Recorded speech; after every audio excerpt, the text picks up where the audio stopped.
1 0।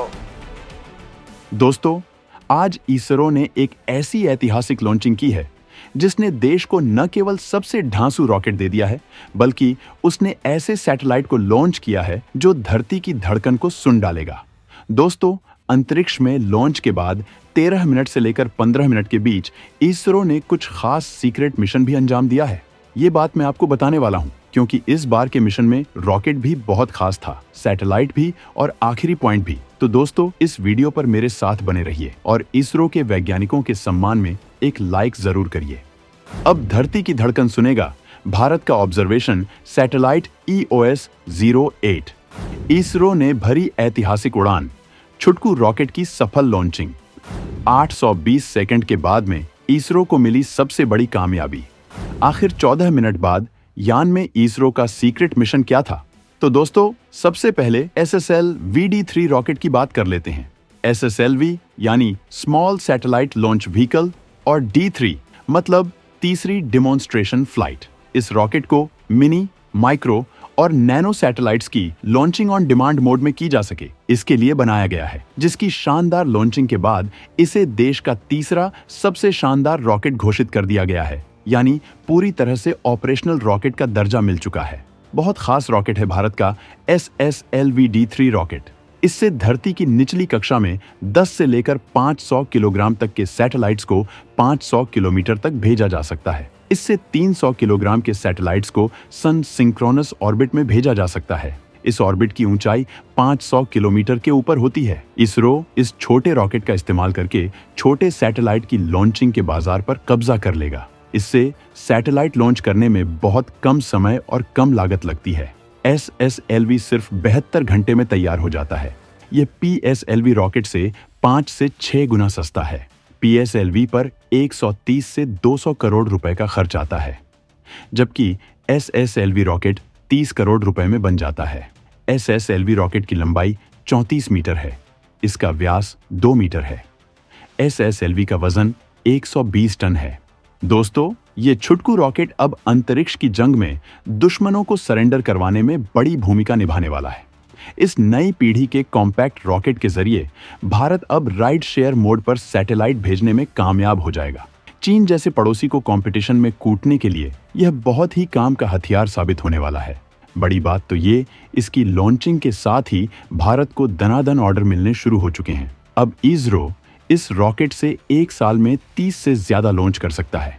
यूरोपीय देश satellite launch करने के लिए बहुत हद तक रूस पर निर्भर रहते आए हैं और रूसी अंतरिक्ष यान सोयुज सालों से यूरोपीय सैटेलाइट को अंतरिक्ष में भेजता रहा है।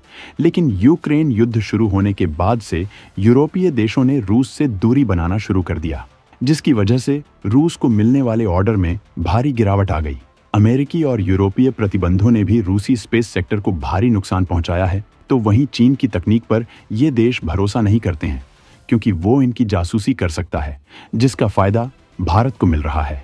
और देश लगातार अपनी रॉकेट प्रक्षेपण क्षमता को विकसित कर रहा था, जिससे इस मामले में दुनिया में सबसे किफायती और सेफ लॉन्चिंग को अंजाम दे सके।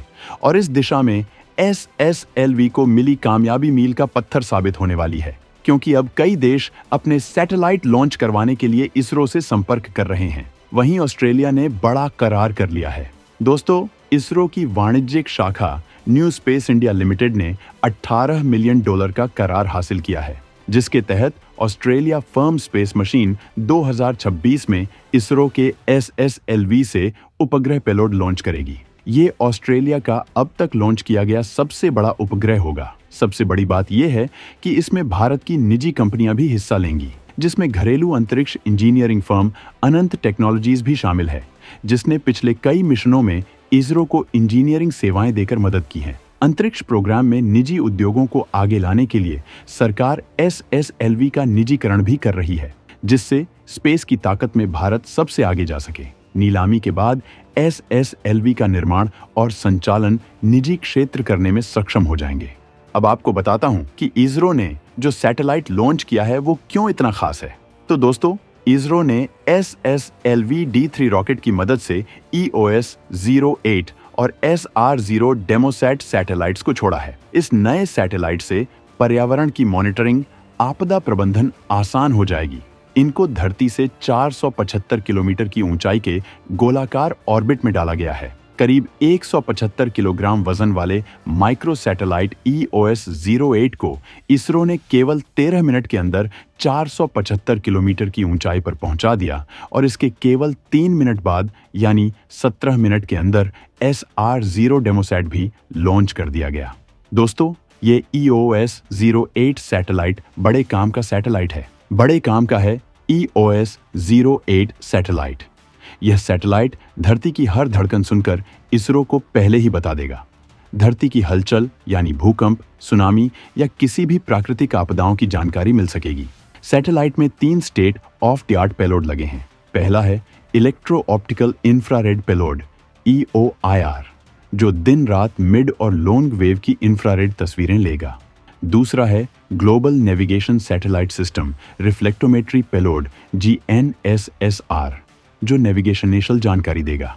और तीसरा है सिक UV डोजीमीटर।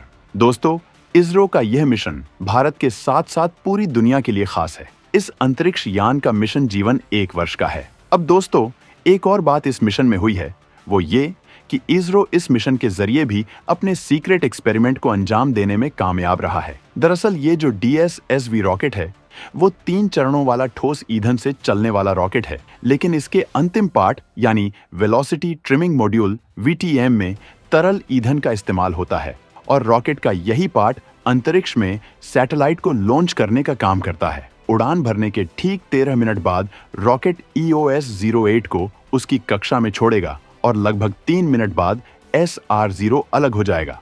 इसने 475 किलोमीटर की ऊंचाई पर सैटेलाइट लॉन्च करने के बाद अपना मिशन स्टार्ट कर दिया। इस बारे में इसरो ज्यादा कुछ नहीं बताता है, लेकिन जो जानकारी पहले लीक हुई थी उसके मुताबिक इसरो इस पार्ट से DRDO के डायरेक्ट एनर्जी वेपन जैसी तकनीक का स्पेस में टेस्ट करता है, जिसके बाद इसे हमेशा के लिए विस्फोट करके उड़ा दिया जाता है, यानी कोई सबूत नहीं छोड़ा जाता है। मतलब दोस्तों, इसरो इस मामले में बखूबी आगे बढ़ रहा है। हालांकि भारत को अंतरिक्ष में आगे जाने के लिए अभी तमाम चुनौतियों का सामना करना है, क्योंकि देश लगातार अंतरिक्ष मिशनों को लॉन्च करके बड़ा लक्ष्य हासिल करना चाहता है। चांद को लेकर हम बड़ी तैयारी कर रहे हैं और एक के बाद एक मिशन को लॉन्च कर रहे हैं। इसरो के पास LVA-3 सबसे भारी रॉकेट है, जबकि चंद्रमा की कक्षा तक पहुंचने और वापस पृथ्वी पर उतरने के लिए अधिक क्षमता की जरूरत है। इसलिए इसके लिए काम किया जा रहा है, जिसके बाद किसी भारतीय को चंद्रमा पर उतारने की तैयारी चल रही है।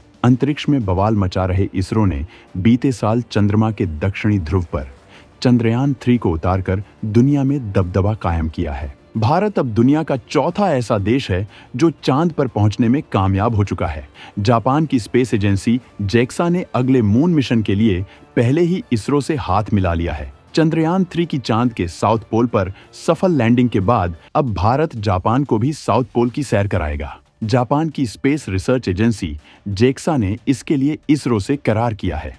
दोनों स्पेस एजेंसी मिलकर नए मून मिशन पर काम कर रही हैं, जिसे लुपेक्स नाम दिया गया है। भारत में इसे चंद्रयान-4 के नाम से जाना जाएगा। तो दोस्तों, अंतरिक्ष में बढ़ रही देश की ताकत के बारे में जानकर आपको कैसा लगा, कमेंट में जरूर बताएं।